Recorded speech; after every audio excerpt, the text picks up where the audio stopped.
And clear of the closing doors, please. No, they ain't closing yet.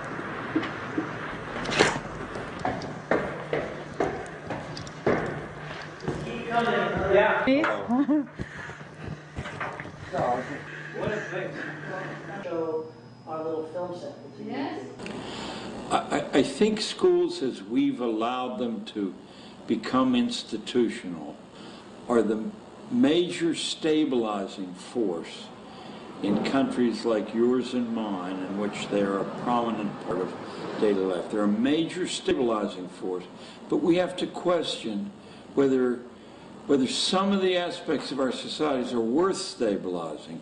The sharp social class distinctions, the sharp economic distinctions, in my own philosophy, aren't worthy of stabilizing, and yet schools do that. Schools also stabilize the world as we're familiar with it, rather than drawing out the very best in everybody, which would give us a civil society that's unpredictable. What would happen? Schools train people to fit into the existing civil society. Think of the civil society in Sweden in the 16th century, or the 13th century, or the 11th, when you practiced human sacrifice. And if those societies had been stabilized, it certainly would have been a much different Sweden than you live in today. There was enough room to slowly and incrementally, step by step, alter the destiny of a society. But when mass institutional schooling came along, it drew all the children out of the community, and it fixed largely, not totally of course, but largely it fixed the way the kids would see values, the way they would see one another. And by the time you release them, although Sweden, if I understand correctly, is probably a good deal better about this than the United States, by the time kids are released from the schooling experience, they're so bent to habit patterns and attitudes that very few of them deviate for the rest of their lives. I think as a school teacher, teaching in a classroom for 30 years, that's a horrible thing, because we alienate a great number of these kids from themselves, and we absolutely guarantee that whatever their innate genius and talents are is very unlikely to be developed efficiently. Because our principal agenda is to have a certain battery of facts and attitudes memorized so deeply, that's what testing is about, memorized so deeply that we can predict the future. And not to be long-winded, but continue the idea, try to imagine a commercial society that could not predict what you're going to eat, wear, want in the future. It would be flying blind when women's clothing suddenly turns purple. It doesn't happen on the basis of a whim of a fashion designer, but on a basis of careful market testing of whether people are ready to shift from fuchsia, or red rather, and then the propaganda machine is geared up, and in Sweden as in the United States, the right people begin to wear purple, the right television people or film people or whoever your version of rock stars are, and then suddenly all the store windows are full of purple, and we get rid of our red clothing, even though it's brand new.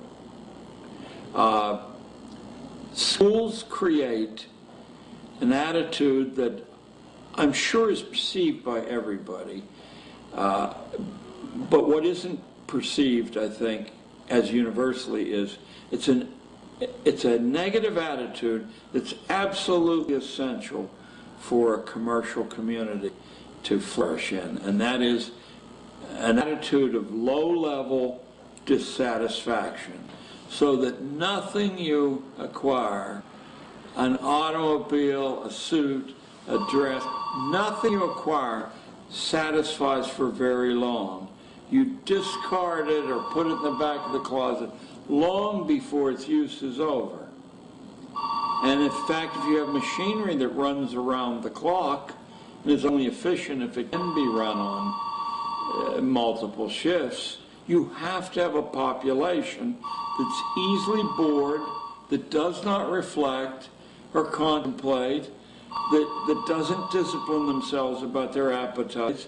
As your audience can see, I don't discipline myself about my appetites because I'm a good American there. Without schooling, this training, which takes 7, 10, 12 years to set in, how would it occur? It would occur indifferently and in a much weaker form than it does now. School is a habit training mechanism. Schooling is a form of adoption. You give your kid away at his or her most plastic years to a group of strangers. You accept a promise, sometimes stated and more often implied, that the state, through its agents, knows better how to raise your children and educate them than you, your neighbors, your grandparents, your local traditions do. And that your kid will be better off so adopted. By the time the child returns to the family or has the option of doing that, very few want to. Their parents are some form of friendly stranger too, and why not? In the key hours of growing up, strangers have reared the kid. Now let's look at the strangers, of which you were one and I was one. Regardless of our good feeling toward children, regardless of our individual talents or intelligence, we have so little time each day with each of these kids, we can't possibly know enough vital information about that particular kid to tailor a set of exercises to that kid. Oh, some of us, will try more than others, but there simply isn't any time to do it to a significant degree. So what we do is accept, and of course if we don't accept this, we're fired or harassed. We accept a state's prescription that's written in manuals. You do this first, and this second, and this third, and here you have a little latitude to talk to the kids. And the way the state checks on whether you've followed that diet is there's standardized tests given at intervals. If your kids do badly, it does not mean that they're bad readers or anything else. It means that they haven't been obedient to the drills the state set down, and they're marked for further treatment later on, or they're marked to be excluded from responsible jobs. Perhaps some ways by being excluded from the colleges that lead to responsible jobs, in other ways from the licenses that lead to responsible jobs. This was all worked out. It didn't evolve by a lot of rational people saying, we'll take this, this, and this from the past, then the next generation will take this, this, and this. This was set down largely in a handful of places. Prussia was perhaps the most prominent of those places. And the Prussian experiment leaped into the United States almost immediately in the 1840s, leaped into the United States. Its propagandists covered the country here. Its backers, its financial backers, set up the most important teacher training institutes and financed those institutes. And then no one was allowed to become a teacher who didn't more or less subscribe to the fact that experts could create a curriculum and pedagogues could administer it. Well, that's exactly what Horace, the Roman essayist, talked about in several of his essays. He said, the master creates the lessons. The pedagogue, the teacher, administers the lessons.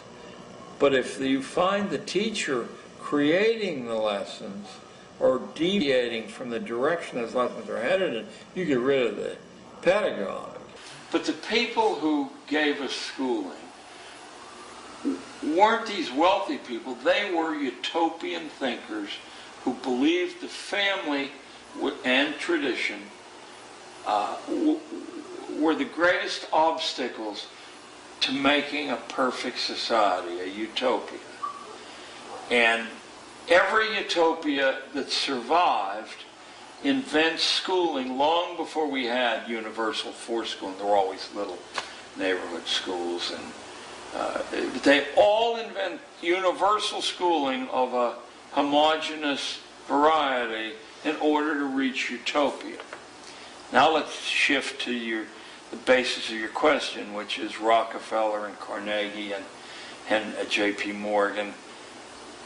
These people saw a different kind of utopia through solving the problem of production with high-speed machinery. They saw that material abundance could be created, and that want, first of all, of course, they thought they could become supremely wealthy, which they did. But secondarily, they weren't beasts. They thought that this material abundance, since they had abandoned a belief in a creator or an afterlife, this material abundance was the best that a human life could aim for. And to do that, the family had to be moved off center stage, and the children had to be processed like raw materials. These are the people who saw to it with their influence that when legislation that was wildly radical based on any past model was proposed, that the right legislators would vote that legislation through. They saw to it that money was available to build these vast piles of brick and stone and to drain children out of the community by the force of law, mind you. If you gave children and families options, it probably would take half a decade before many people tried the options. But I think inside of a decade, the institutional schools would vanish because they don't teach the way children learn, nor can they teach the way children learn. That's not what they're set up to do. They're set up to produce a predictable, homogeneous, safe product. They're set up to sort people into occupational categories, roughly consonant with what the current economy demands. Your theorists, through history, were the first to reflect on the best, most efficient ways to manage populations. And your theorists worked out state institutions very early on. I'll give you one example that caused the socialization of populations and the stratification of populations to take place, I won't say indelibly, but certainly to an extreme degree, very early on in the 17th and by the middle of the 18th century, the stratifications across Europe were perfect, and there was no way really to escape unless you were a highly unusual person and you could see through a lot of the constraints on us, a lot of the strings that hold us like puppets are really inventions of our own mind. I'm not saying that there aren't armies and police and various ways to punish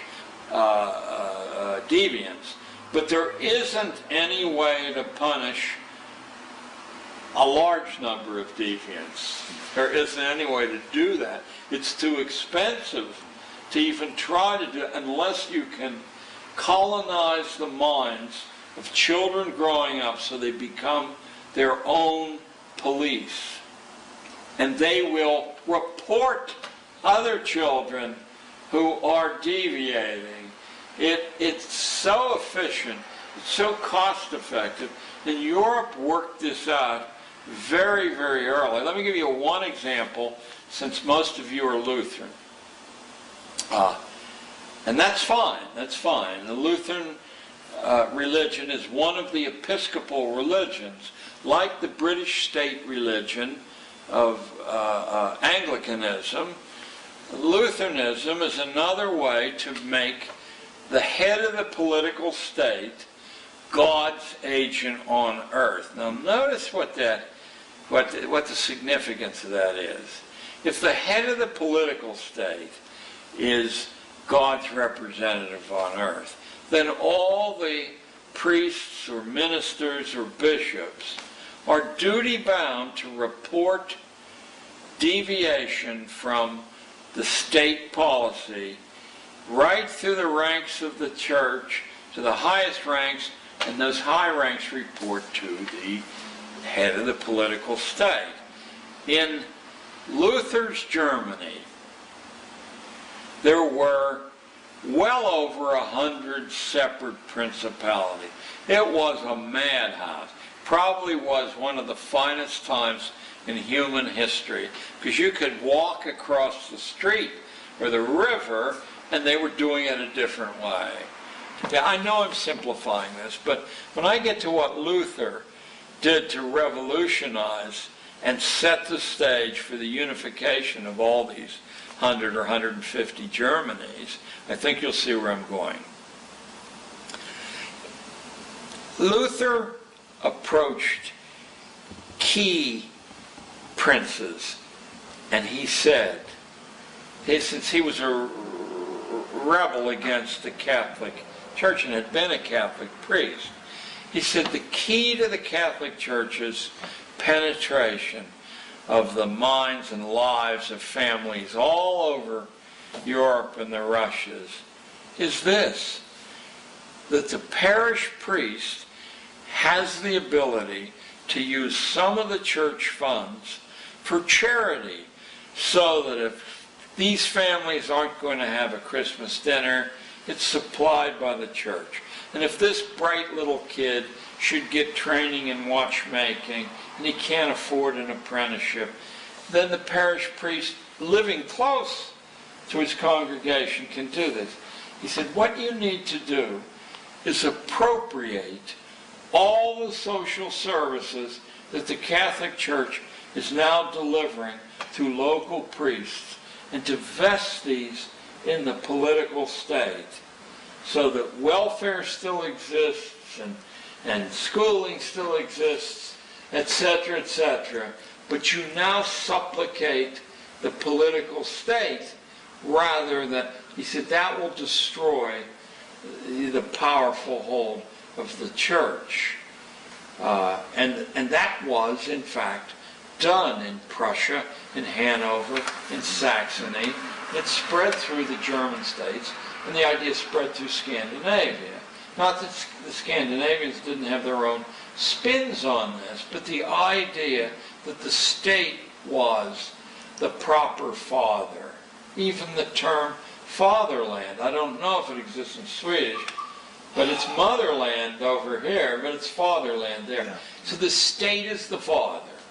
And if parents deviate from the state's wisdom, they should be disciplined, and if they deviate too far, then the family should be permanently split up and the children given to someone who will be trustworthy. That's the beginning of, I think, the empire of Europe, where bit by bit the national sovereignties of the key countries, the most powerful countries, have been eaten away by supranational agencies. And schooling is the principal vehicle. A project was launched in the last quarter of the 19th century in England with powerful help from a few American families who believed that the separation of the two countries had been the worst event in human history, and they wanted to work toward a long-term reintegration of Britain, the whole English-speaking world, as one country. That was their goal of the agenda, and they knew this would take quite a long time. And I'm going to give your listeners a reference that will be from an impeccable source that traces the growth of this thing. So the idea was to bring about a globe under the direction of people who had been reared as the British upper classes had been reared, to be the fathers and protectors of lesser mortals. The idea came about partially from Charles Darwin's first cousin, a famous intellectual named Galton, Francis Galton.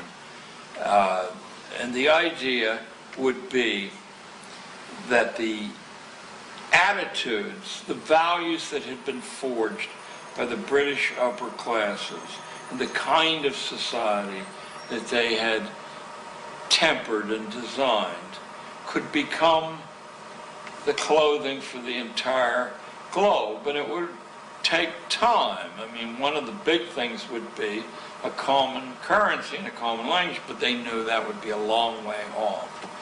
So they began by setting up 23 bases all over the planet.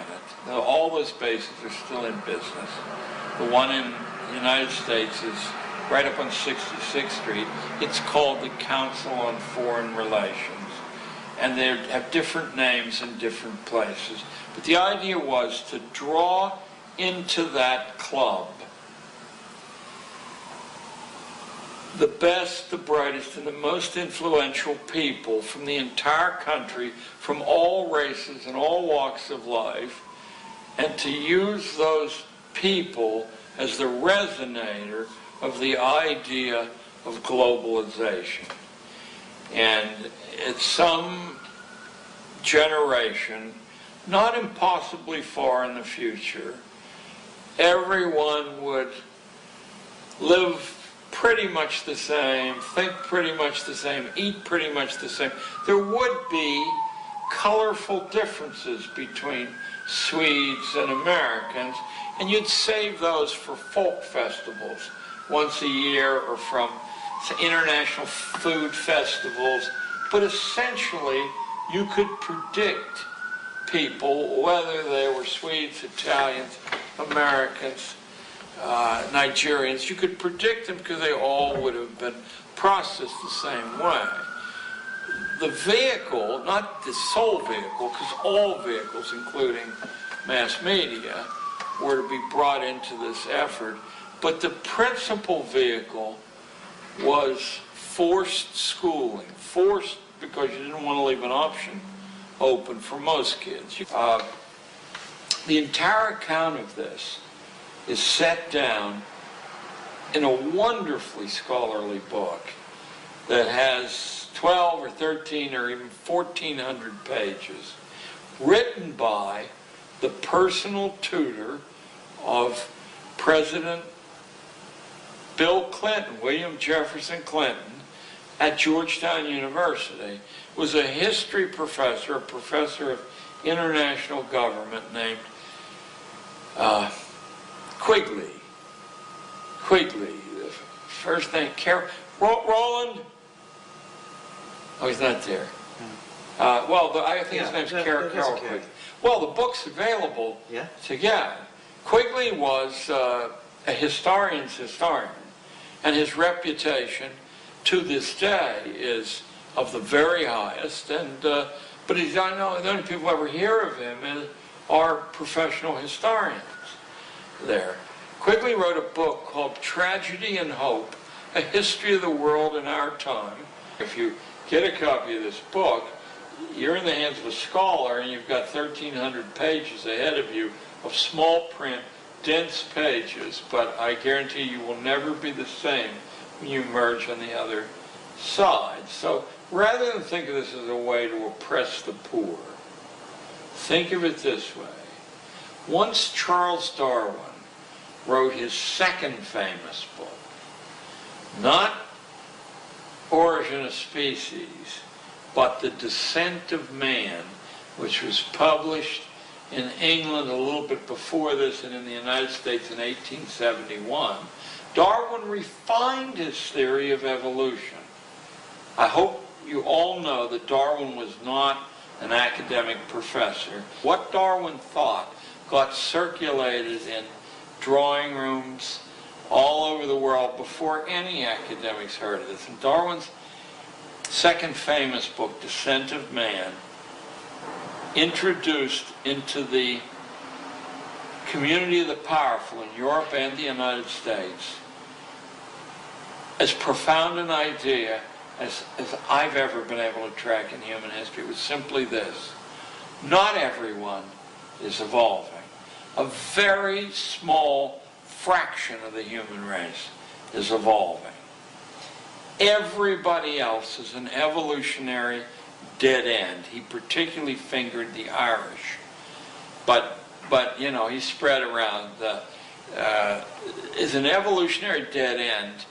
And the principle he had discovered scientifically was that if evolutionarily advanced stock crossbred with the dead ends, that evolution would march backwards into the swirling mists of the dawnless past there. Well, suppose you were a person of substance, or even a leading academic, and you had taken the burden of civilization on your shoulders, and you knew that 95% of the human race were dead ends. But now, what would be incumbent on you to do as a responsible person if you thought most people could ruin this march toward human perfection? Well, what Andrew Carnegie, but a lot of people, cooked up different additions to this plan. One of the things that was cooked up was to have forced institutional schooling that layered people so that they competed with one another, and the good breeding stock could be reserved at the very top of that pyramid, and usually in elite private boarding schools is where it's reserved. But there are some segments of public schools where it's reserved. Everybody else is set against each other's throats with these microscopic differences measured by completely invalid tests. I hope that's the right statistical word. But what I mean is the tests don't actually measure what they say they measure. If the tests say, for example, that you're a brilliant reader, it's almost predictable that you're not a brilliant reader. What you can do is go to a reading selection, and with 6, 7, or 8 kinds of information, you can quickly gloss the section, remove that piece of information, and check something on a multiple choice test. If anyone asks you a complex question about their reading selection, you don't know what they're talking about. They can answer factual questions, but they can't answer questions that ask them to gauge the significance or the relationship of characters. Anything that requires what we might call higher order thinking, they can't answer. They can retrieve bits of information and check it off on a checklist. They had a portion of their brains had been removed. How? By increasing the frequency of these tests from first grade on to the point where what passed for an education was doing well on these tests, and maybe in a secondary sense, getting a pat on the head from the teacher, having the teacher call your little hand and a wiggle in the air and say somebody else's there. But nothing replaced doing well on those tests. So, as anybody with a good mind would do, even if they're not sure what's going on, they deduce the right strategy to follow. Why waste your time reflecting on things when you're only going to be asked these 6 or 7 kinds of information over and over and over again, right through college? And if you do well, your parents and other people, authorities tell you, well, there are places reserved for you, and eventually a place is reserved in medical school. Darwin says it's ordained by biology. You can't escape the slot you're put in, and if you try to escape, you'll pollute the person in the upper rank. They won't drag you up, you'll drag them down, and eventually, if enough people do that, all history will reverse itself and march backward, and it's already happening in Ireland. You didn't like the Irish. Among the ways that's done is to stratify very strictly schooling, to keep kids in schooling long enough that their ties to other forms of strength, their community, their tradition, their parents, their older brother, are so weakened that the authority, first in the form of a school teacher and a principal, and then in the form of all the voices who give orders, the people don't know how to bulk authority. And you show them enough examples of people whose lives were destroyed by doing that, that fear is the fuel that runs the evolutionarily retarded, keeping themselves in place forever. Now, this case is presented. It's not presented as succinctly as I said. You put this together like a mosaic from this event and that event and this event that doesn't, no one of which seem to make any sense.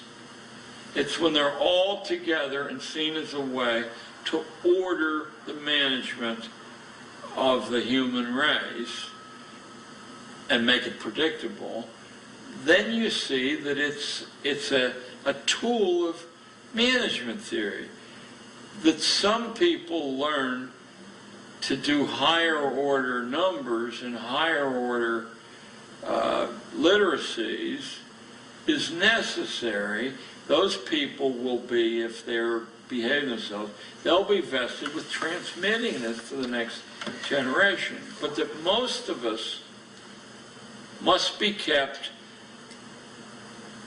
ignorant of the plan, addicted to punching buttons or watching television, addicted to our simple pleasures of pizza and a gallon of beer, and then we go to sleep and wake up and we punch buttons, is necessary to manage the kind of economy that these people created.